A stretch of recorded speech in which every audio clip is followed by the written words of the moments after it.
Hello, guys. My name is Eugene. I'm publishing manager at Azur Games. To be honest, I'm really happy to stay here. I'm really honored to see so much faces in like an offline conference, offline meetup. Today I'm going to provide you more information about Azur Games, how we're working, how we deal with the partnership, what kind of approach we're having in order to succeed, etc. And that's why my topic today, from a small conversation to the great deal. Well, the 2021 is over, and I would like to provide you more information.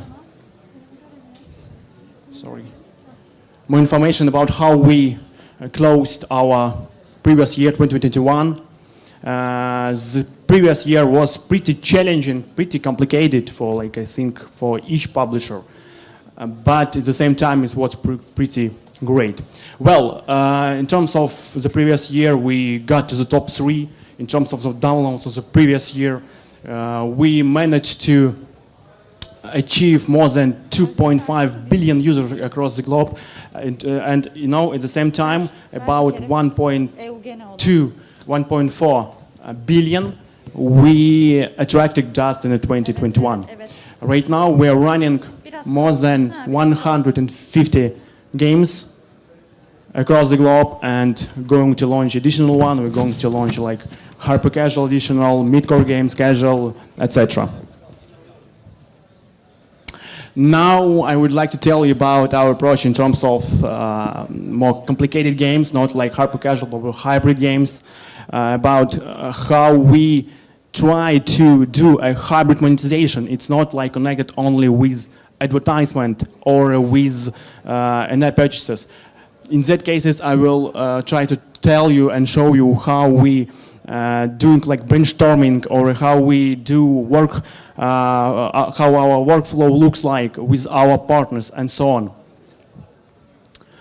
You know, in order to get that idea, we with our partners from Netherlands, we handle out a lot of cases, a lot of ideas how we can produce from scratch ideas to input there some in-app purchases, and such thing can be like scalable, because as you know, every time when you're doing some prototype from scratch, you doesn't know how you can scale it, especially if you would like to put some in-app purchases into the game.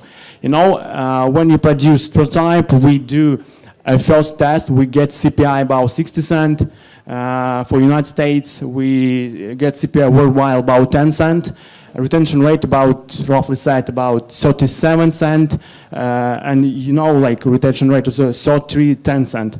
You know, our approach looks like we are not testing the game on CPI. We're trying to get as much metric as we can, because from our experience, what we see now is that right now the market is pretty challenging. It's pretty has a lot of competition, and you cannot drop the game based on the CPI. You know, I will provide you more proof in the next slide how we evaluate the games in order to send the game for commercial launch. Well, in terms of that game, we did the test, we see the potential, we understand that, yeah, we have a chances to put some in-app purchases into the game, and we have an idea how we can increase in-app purchases into the game in the future.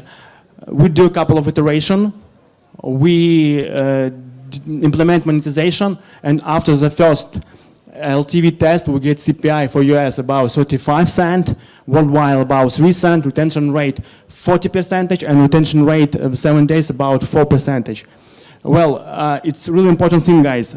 Just would like to underline that case will show about how we can scale the game and what kind of return of investments we will get in advance.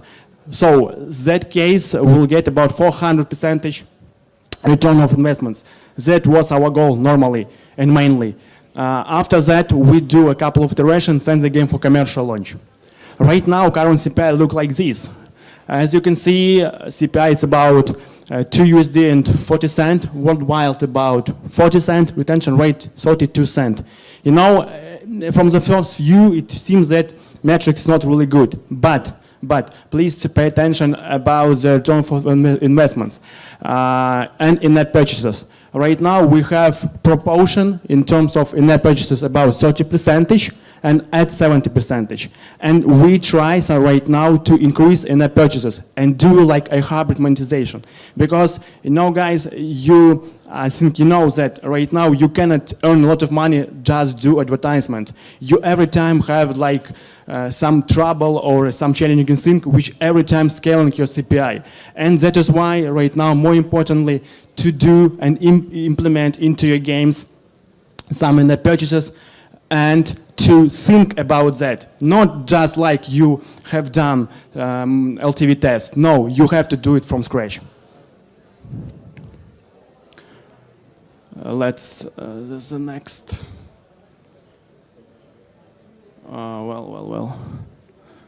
Well, our next case, you know, it's my probably the most favorite case. Why? I will explain why. Because, you know, normally when some of the publishers drop the game and some other developers came to you and told you like, Eugene, you know, I have some really great games, but the games were dropped by another publisher. Please do a test. We will see what kind of metrics we have and so on.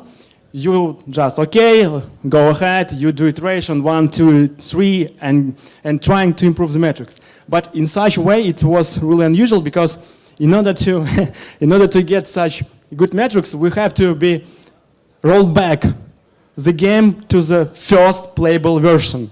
Because first playable version has like completely ready metrics in order to send the game for commercial launch. And we have done it. We completely like roll back that game for first playable version, do just a couple little small changing iteration. It took us about like 2 weeks or a month, as much, and that game get to the top. About the metrics.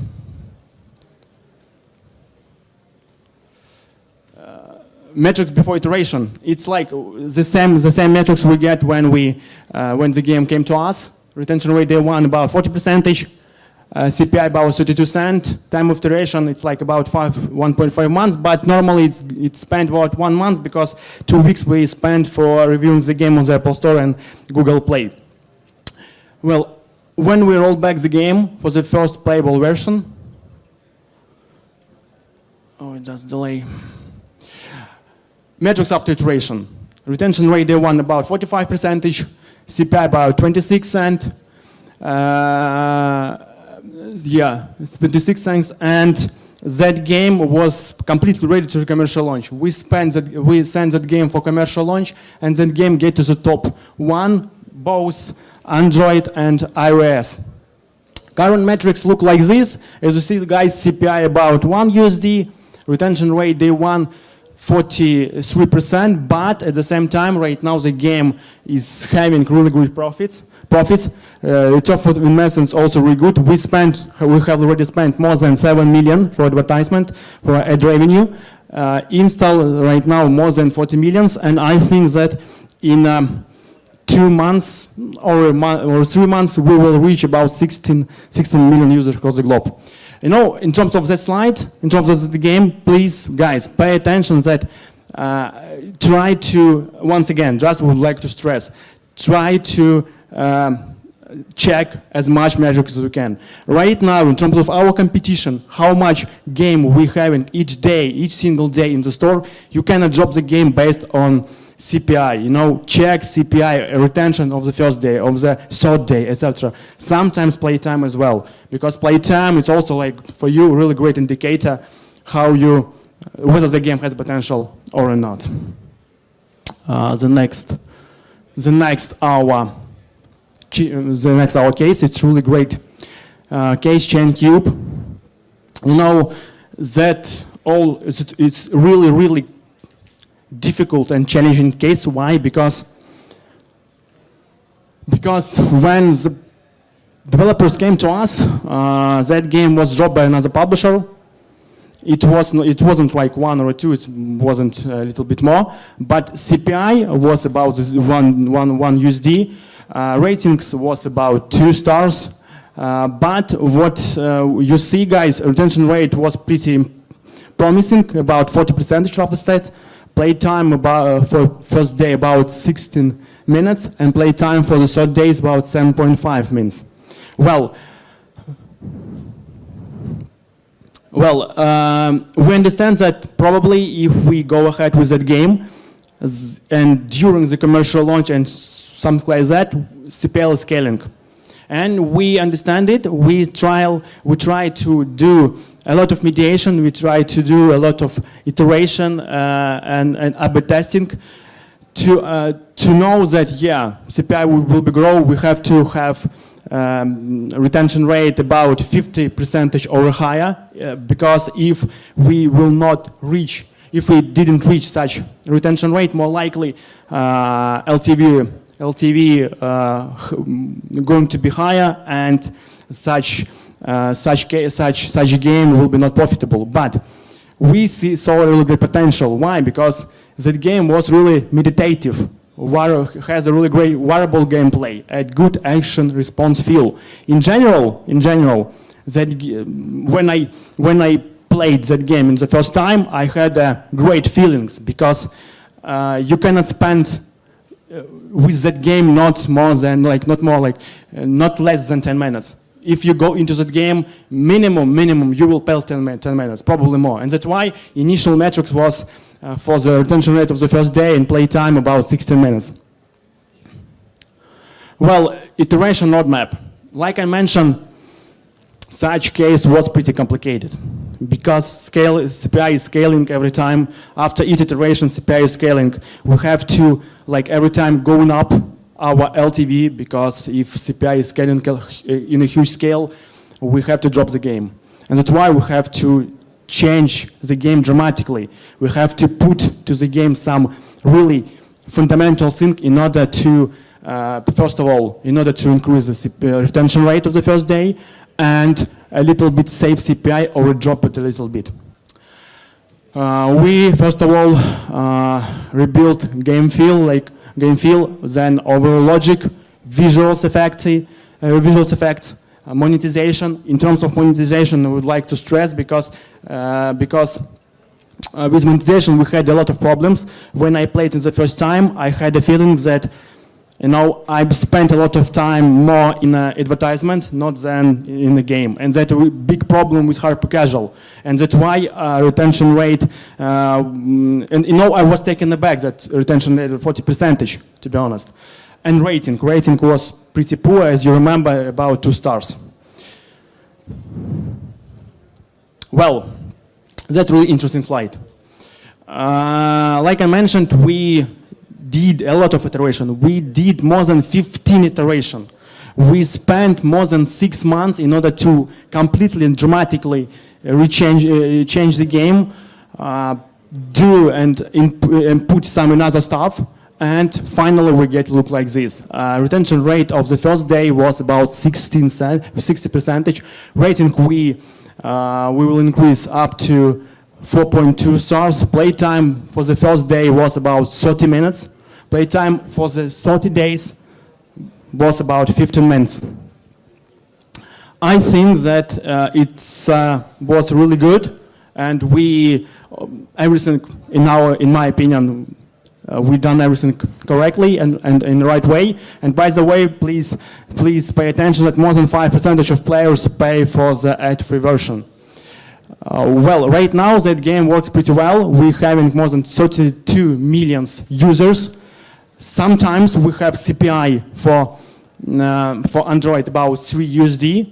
For Android 3 USD, for iOS 5 USD. But in any case, guys, we having good LTV, and that game's pretty profitable. And by the way, one more additional information: when we launch the game for commercial launch, for the first month we get more than 500,000 K profits. Now I would like to know about our benchmarks, retention rate test. There is a lot of information probably, but I would like to pay your attention, guys, for flexible KPIs. Why? Because another metrics right now, it looks really classical. If we're getting such games with such metrics, More likely, in a month or so, we send the game for user acquisition, for scaling, for commercial launch. About flexible KPIs, what does it mean? Like I mentioned, and you know, I'm going to tell like during my presentation, because it's really important. Right now, it's not enough check only CPI or so. Yeah, you have to check the game as a whole and try to see each metrics, and then based on that, make a decision about whether you should drop the game or not. So about flexible KPIs, when our partners or potential partners came to us, first of all, we try to see CPI, retention rate of the first day, retention of the third day. Sometimes we see playtime and so on. And of course, do a test. If we see something promising into the game, we immediately put our team into the game and trying to improve it. We do a lot of iteration, trying to do a lot of A/B testing in order to improve metric, in order to improve LTV. Of course, retention rate is a crucial thing for us, because just a couple of figures, if our retention rate about 15%, but CPI, for instance, about $1, just imagine such situation. In any case, we have a chance to send the game for commercial launch, and because in such proportion, your LTV can be higher. You know how we told in our, like internally, it doesn't matter what kind of CPI you have, it matters what kind of LTV you have. Okay, guys, let's go. Investments. In terms of investments, right now we doing a lot of things. We trying to put lots of efforts. Why? Because we strongly believe that right now you can produce great games only when your studios or publisher work with you really closely, or when publisher provides you full access to the data, like we do, or provide to our BI system, etc. We trying to work with our partners like one team. We are not going to work with a huge amount of studio across the globe. Now, when our approach looks a little bit different, we're trying to work with the best. We're trying to work with the guys who knows how hypercasual looks like, who knows and who loves the game, first of all. And of course, in terms of that, we are ready to do some investments to that guys, provide them full access to the data, provide them like our team, etc., share the knowledge and so on. How do we evaluate company studios? First of all, we check their P&L, profits and loss, because financial situation of the company is more crucial side, but not like, it's really crucial that based on that option we make a decision, drop or not. No. We check P&L. If like P&L looks not pretty good, it's not a problem. We go ahead. We check team. We check games which such certain studio is doing, and so on. In terms of the three columns, if we see that like P&L is not really good, but team is really skillful, but yes, sometimes. We have a close situation when the studios came to us, but yes, they don't have any games, but we see the portfolio, and we understand that with such approach, with such team, more likely in a while that studios will succeed.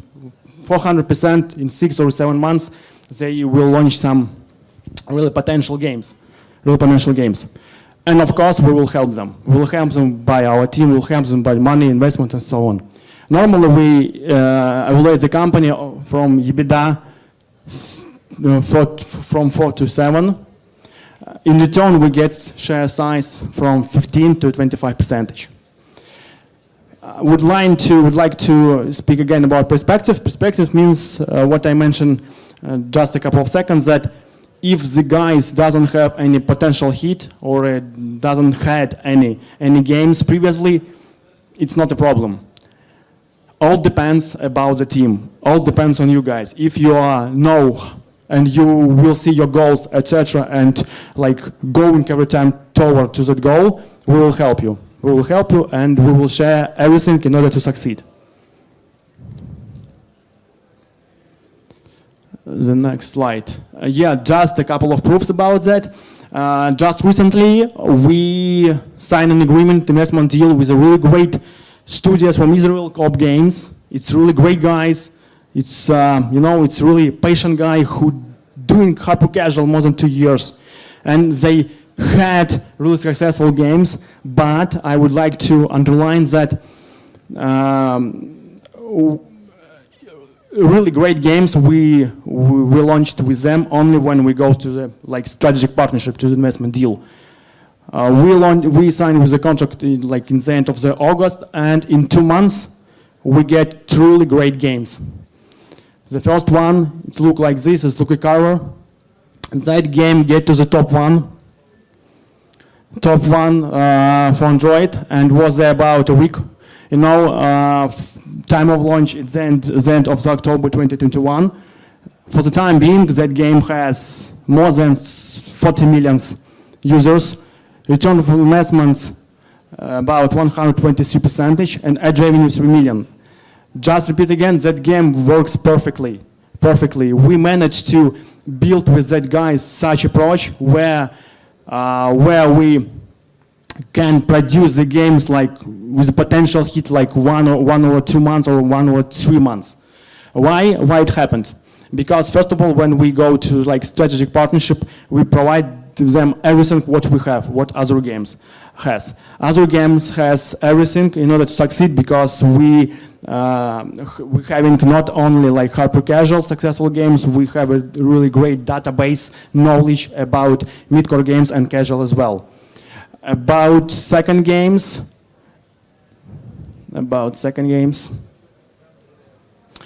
pretty much, that game was produced probably the same time like Cookie Carver. That game immediately get to the top 10, and every time that game was about between 10 to 20, and the Apple Store or Google Play as well. Install rate now about 15 million, ad revenue about 2 million plus. Probably the figures not looks like in a huge scale, but we every time trying to think not how much installs we get. We trying to think about what kind of LTV we have and what kind of return of investment we got every time. That thing for us really important. But that 2 cases, why I'm talking to you about this, showing us that such approach in terms of strategic partnership, when publisher trying to increase your capitalization, when the publisher trying to provide you everything in order to you increase your knowledge, experience in hyper casual, probably casual mid-core games, it's crucial. Some advice to the studios who are going to get some investments. When you discussing with somebody, please asking every time, guys, what are you providing us except money? Because money is really great, but probably it costs for you more if publisher provides you knowledge, experience, or full access to the data, which in 2, 3, or 4 months will improve you 2 or 3 times. Please ask every time, because money is really great, but some bonuses from other publisher in terms of the helping with the monetization, with the user acquisition, with knowledge, experience, it's a crucial thing.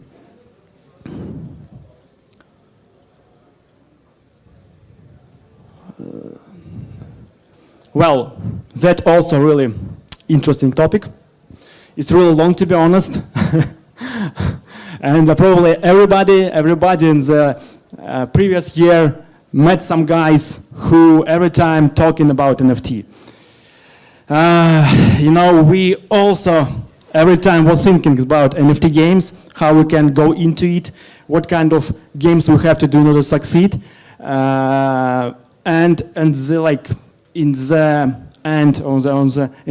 the end of the previous year, we launched our new project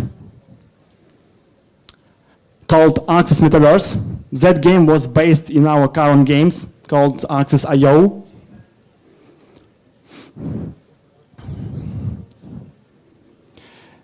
We did everything really quickly, in terms of development, everything we spent about 1 month or so, not more. During that time, we got a lot of information about NFT, how it works, workflow.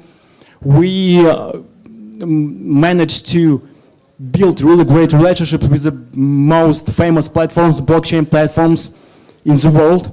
For instance, like Solana, Binance, or Yield Games, Yield Games Guild, and etc. Plus, you know, guys, probably the most interesting thing that 1 million during 30 minutes, but I would like to start with getting experience and knowledge. Why? Because in our view, that thing's more importantly and more crucial for us.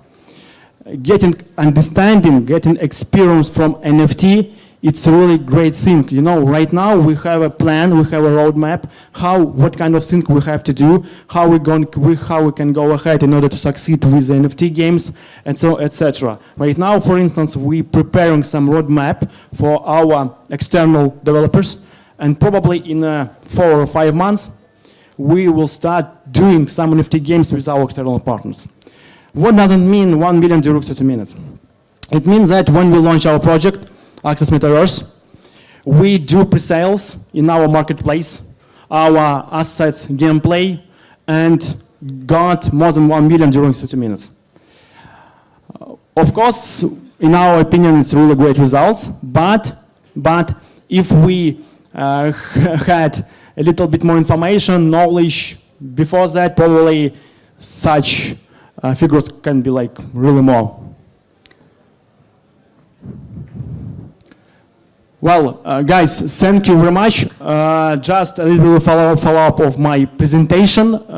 Please, just again, please, before the drop the game, before the go to investments, or before they go to somebody to take something, please try to speak more with publisher. Try get information with the publisher as you can, especially in terms of the game. When you drop the game, please try to check more metrics as you can, and so on. And I will sure you will produce really great games. Thank you.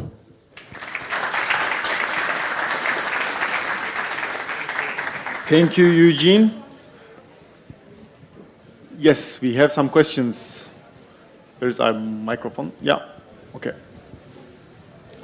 Hello, Mehmet Altanaydın here.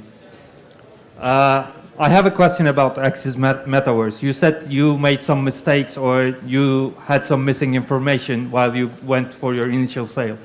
What was those informations like? What did you miss out on those? You know, it's a really great question. First of all, it's we done a lot of mistakes in terms of working with the platform. You know, in terms of the marketing, because in order to do or relaunch your own games with NFT, you have to have a great marketing. You have to have a right way approach. We have a little bit approach. Before that, we saw that such approach doesn't work and goes to like a different way. And we understand that right now, for instance, why I mentioned about Solana or Binance or so, because first of all, you have to, in order to launch successfully your NFT games, you have to understand how such platforms working, what kind of terms they have, and how you can deal with them.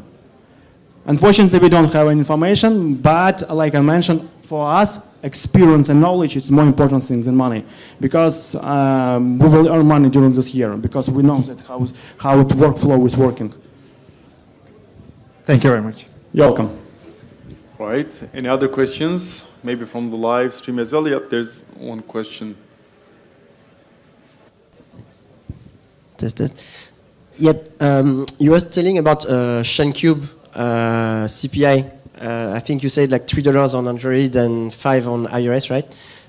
Can you share the LTV or no? Well, to be honest, it's really yeah, it's a cool question. Well, in terms of the LTV, of course, that LTV is like long term. It's not like the LTV for 1 month or 2. In terms of Chaincube, we have a lot of players who have been playing in the game about 6 months or more. It's a long-term revenue. You know, that game, it's not like classical hyper casual. When you are going to buy the users for the low price, but trying to get return on investments about 30 days or 16 days. No, such way a little bit different. We having a really great knowledge in mid-core games, and that's why we know how we can get great LTV even after 180 days, for instance. And the same thing with ChainCube. Okay, thanks. Any other questions? I see no hand right now. Anything from live? Nothing from here. Then, Eugene, thank you so much. Thank you so much, guys.